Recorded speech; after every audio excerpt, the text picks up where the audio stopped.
In 2012, I was diagnosed as having autoimmune encephalitis, or AE. In all likelihood, I had had this since at least the year 2000, but it had been misdiagnosed and undiagnosed. Autoimmune encephalitis is a group of conditions that involve inflammation of the brain. Inflammation is one of the ways that our immune system protects the body from infection. But in autoimmune encephalitis, the immune system mistakenly attacks healthy brain cells, and this leads to neurologic and psychiatric symptoms.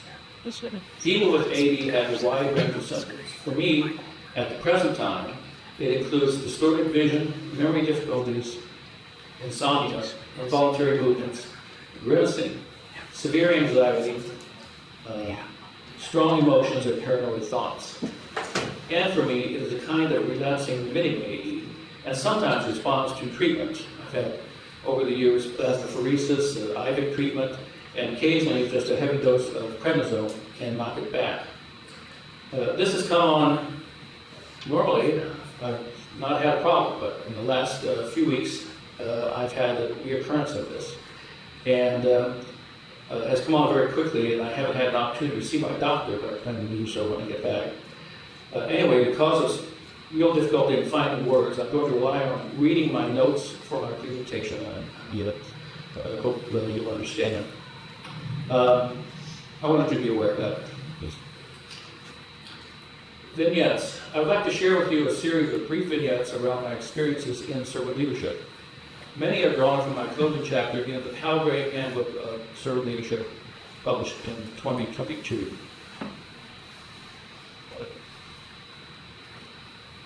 As was mentioned in the introduction, my calling for servant leadership has been present for 40 years. Since 1990, it has taken me down many different pathways, and as an organizational executive, author, editor, teacher, and speaker. During these years, I've served as chief executive of the Greenleaf Center for Servant Leadership from 1990 to 2007, the Spear Center for Servant Leadership, 2008 to present, and a Servant Leadership Scholar for Gonzaga University School of Leadership Studies since 2010. I have worked for many, many years as an editor of books on servant leadership, and have found myself really valuing the experience I've had as an editor. And as mentioned, I serve as senior advisory editor of the International Journal of Servant Leadership, which is a joint publication of Gonzaga University and the Spear Center. My introduction to the term servant leaders. My first introduction to the idea of servant leadership came about in 1982 while working for the Quaker magazine, French Journal. One day we received in the mail an article submission from Robert Greenleaf. I still recall the excitement I felt as I saw this term, servant leader, for the first time, and as I read his description of what it meant. I felt like he had given a name for something that I aspired to, but that I had not been able to put into words until that time. Over the years, Friends Journal published several articles on servant leadership by Greenleaf, and I began to focus on developing my own heart, head, and hands around trying to grow as a servant leader. It has been 40 years since then, and I've continued to do what I can to raise public awareness of servant leadership and to grow as a servant leader in training, which is a term we use at Gonzaga University. For me, it is a potent reminder that we are, all of us, always servant leaders in training. How I came to identify the top 10 characteristics of servant leaders from Greenleaf's original writings. Since 1990, my work in servant leadership has included a focus around the identification of characteristics of servant leaders, including listening, empathy, healing, awareness, persuasion, conceptualization, foresight, stewardship, commitment to the growth of people, and building community. The story behind that is that when I was first hired in 1990 to head up the Greenleaf Center, I read and then reread all of Greenleaf's published work. In so doing, I began to see the recurrence of certain words and phrases in different essays, on different pages, and in different books. This was the essential feeling that I recall having as the thought began to emerge of these ideas and themes running throughout Greenleaf's writings. I began to wonder What if there was something that could be done to make Greenleaf's ideas more accessible to a larger audience? One idea that emerged for me was that by extracting his ideas on key characteristics of the servant leaders, I might be able to offer another entry point that would enlarge the base of those who might wish to explore the meaning and practice of servant leadership. I also decided that I could perhaps help by writing short introductions to servant leadership in many, many different places. This is something that I've done consistently for many years now, and it's something that I hope and believe has helped to increase the numbers of people and organizations that are working with it today. And so in 1991, I became curious about what were the most frequently mentioned characteristics in Greenleaf's published writings. He never put a list of them together, but I kept seeing certain ideas repeated over and over again. And so I just began to go through with a yellow highlighter, and every time I found a characteristic of servant leadership, and I think there were ultimately maybe 40 of them on my initial list, I would just make a little tick mark on the yellow pad where I'd written down these words and phrases. While it wasn't rocket science, it did involve for me a mixture of intuition, awareness, and analysis. These are all characteristics that Greenleaf himself identified as being important to servant leadership. I simply extracted them from his various writings and brought them together in a list of the top 10, which I think has been somewhat helpful over the years. I think this had the impact that I had hoped it might have as another way for some people to begin their own exploration in servant leadership. The more ways that we have for people to come into contact with servant leadership, to get excited about wanting to learn more, and then to become living practitioners of it, the better. In some measure, this has helped guide my own work over the past 4 decades. On silence.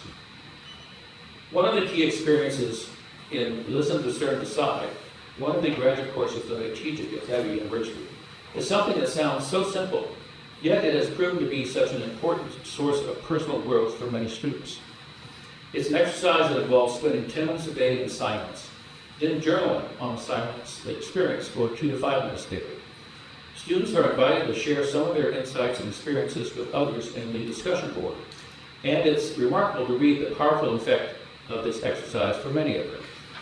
The act of slowing down, sitting still, listening to the silence, and consciously reflecting on the experience leads to a deeper integration of servant leadership in the head, the hands, and especially the mouth.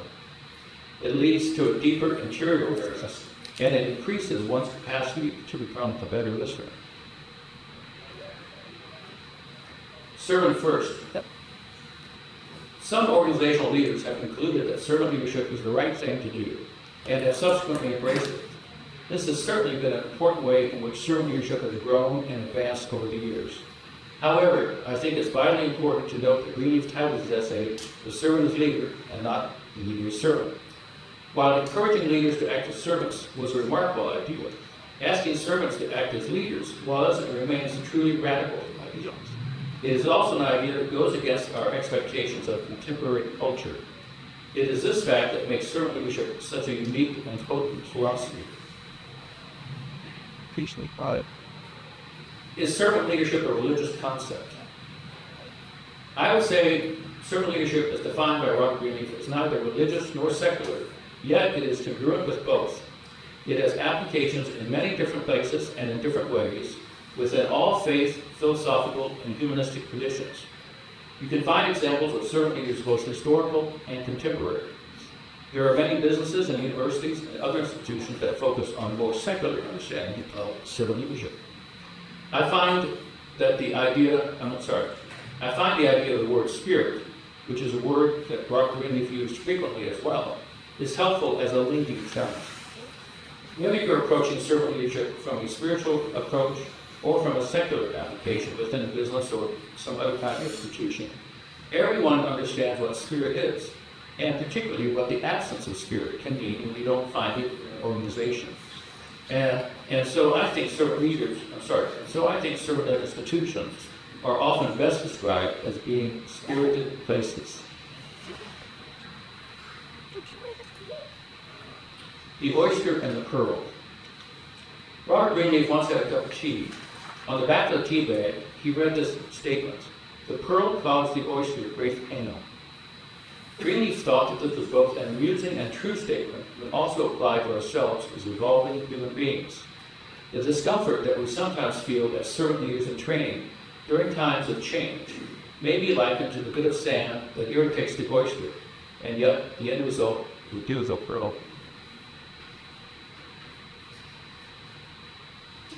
Learn to love people more. Through teaching online graduate courses in servant leadership and listening, I have learned to love people more as a result of reading student papers, postings, PowerPoints, and emails. Over the past 17 years, I have taught 110 consecutive 8-week graduate courses to over 2,000 students.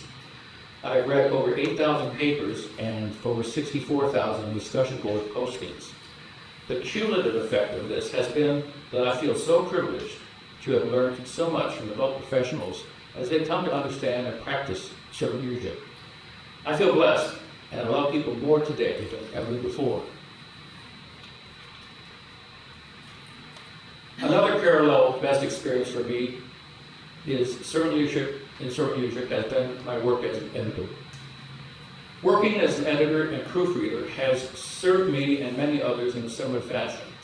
The opportunity to learn so much from hundreds of contributing authors to 9 servant leadership anthologies and to 18 volumes of the International Journal of Servant Leadership has been an amazing experience for me. The collaborative nature of soliciting writings and working together with many contributing authors in an effort to make their writing shine for readers has been one of my very best experiences in serving writers and readers alike. And I'm going to end with a longer piece, which is my visit with Robert Kipling. On September 20, 1990, I had my one and only encounter with Bob Greenleaf, which occurred just 9 days before his death. I had been appointed as the new director of the Greenleaf Center in February of 1990. Several scheduled trips were planned and postponed during the spring and into the summer due to Bob's strokes and related health issues. At that time, the future of servant leadership and of the Greenleaf Center seemed not nearly as strong as they are today. Awareness of Greenleaf's writings was still mostly word of mouth, and there were a few people who had voiced doubts to me as to the likelihood of the Greenleaf Center continuing after his passing. I was also aware of Bob Greenleaf's own concerns as to his legacy, and so as I planned for what turned out to be our one and only meeting together, I sought to share with him my vision and insights into what I believe is a brighter future still to come for the organization that carried his name. I felt in my bones that servant leadership was about to blossom all over the world as a result of the many seeds that he had sown in the preceding 20 years. And I shared ideas with him as to how I felt the Greenleaf Center could be of greater help in nurturing those seeds and many more in the future. In addition to trying to reassure him about the future legacy of his work and his writings, I had also brought dozens of letters that I had received from people who had shared with me just how great an influence servant leadership and Bob's writings had been to them. With those twin desires in mind, to both reassure Greenleaf as to his future legacy and to remind him of his positive difference that he had already had in the world, I drove out from Indianapolis to Penn Square, Pennsylvania, and to Cross Latin's Retirement Center.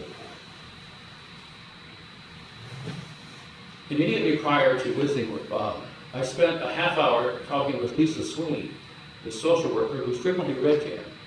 She told me a bit about his recent life there, how his weakening condition and several strokes had caused frustration and had seriously limited his ability to speak, how he loved listening to classical music, and a bit about his personality traits. Ms. Sweeney mentioned that he was one of the least assuming people she had ever met, and she recounted a story that seemed illustrative of his modest nature. Bob Greenleaf had supposedly once been asked by a new resident at Cross Latin what kind of work he had done in the past. Greenleaf, who had retired as Director of Management Research at AT&T, and who went on to become a noted author, lecturer, and consultant to corporations, universities, and foundations, had simply responded, "I worked in an office." Walking into Bob's room, I found him sitting in his wheelchair and facing the window. He turned his head and smiled and said, "Hello." I sat down in a nearby chair and introduced myself. As I did, I noticed on his sunny windowsill several pictures, including a picture of my two sons, James and Matthew, which I had sent to him along with a birth announcement about Matthew's arrival in the world 2 months earlier. Matthew Spears had been born on the same day as Bob's own birthday, July 14th, which is also Bastille Day. I picked up the picture and turned it towards him. He smiled at me and slowly said, "Nice." Robert Greenleaf had been concerned in past years about his continuation of both the servant leader concept and the Greenleaf Center. In a letter to the Greenleaf Center board in the mid-1980s, he wrote, "My major concern for the Greenleaf Center is for its future. I may be hanging up my sword any day now, and I would like to feel the work I have done to encourage building greater integrity into our many institutions will be continued and enlarged in new directions. It was important to me to share some of the many positive things that had occurred at the Greenleaf Center, and to convey my own sense of the ongoing revitalization of the Robert Greenleaf Center." Bob had not seen the center's new office in Indianapolis. However, we visually walked around it through a series of black and white photographs that I had taken for that purpose.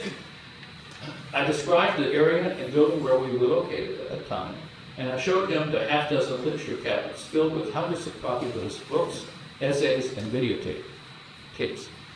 Bob was clearly moved by this visualization of our office, and he stared for a long time at a photo of the lithograph called Terms of Light, created by his late artist wife, Esther. Greenleaf tenderly examined photocopies of a series of 10 display advertisements that I had recently put together, and which had been placed in various magazines. His Bob heard about the significance of this project, and particularly when he was told that his work and ideas would be reaching a new audience of over 500,000 readers through the advertisements in these publications. He chuckled and said, "Good work." Definitely. I then read to Bob some heartfelt and long-worded letters about him that I had received from a dozen different people, including Jude Doherty, Dean of the Catholic University in America in Washington, D.C., Tom Kessinger, President of Haverford College, Haverford, PA. Excuse me. Ed Willett, Bob's lifelong friend from Evansville, Indiana, who had named his son Robert Greenleaf. Ladislas Rice, British Bishop in London, England. Harold Miller, Master Consultant and another longtime friend from Winnetka, Illinois. Richard Hunt, Harvard University, Cambridge, Mass., and others. As I finished, a look of amazement swept across his face. Bob seemed profoundly touched by hearing these expressions of appreciation from others who had, in turn, been touched by him and his writings. As Quakers, Bob and I found great meaning and comfort in silence. And as we sat quietly together, and so we sat quietly together for some time. There was, of course, nothing that he needed to say. It was I who had come to do the same on behalf of many of us, to remind him of the legacy that he has left each of us, and to thank him for his life's work. I told him of my own appreciation of the opportunity to serve as the Greenleaf Center's own servant leader. Bob listened as I also told him of the hundreds of people who I had already met by that time, who had been profoundly influenced by the servant leader concept. I said to him that I believed that his ideas were likely to become increasingly influential in the coming years. He stared intently for a few minutes, and then gave a relaxing sigh. Our single meeting that sunny September day was of great importance to me personally. Bob's son, Luke Greenleaf, suggested that it may also have been of considerable importance to Bob as well, providing him with a reminder of his positive legacy in the world and of the many lives that he touched for the better during his 86 years, as well as communicating the increasing vibrancy of the center, which bears his name, and which he founded in 1964 as the Center for Applied Ethics. Newcomb said he thought it possible that following that meeting, his father was at last able to let go of any remaining concerns that he might have had, and to assume a greater sense of peacefulness. I like to think that was the case, and I know that for me, our single encounter provided me with a palpable sense of inspiration and purpose that has guided my own work ever since. I stood up and took Bob's hand in mine, and I thanked him for our time together. He stared thoughtfully at me and slowly said, "Thank you, Larry." As I walked out of his room, I turned around for one final look.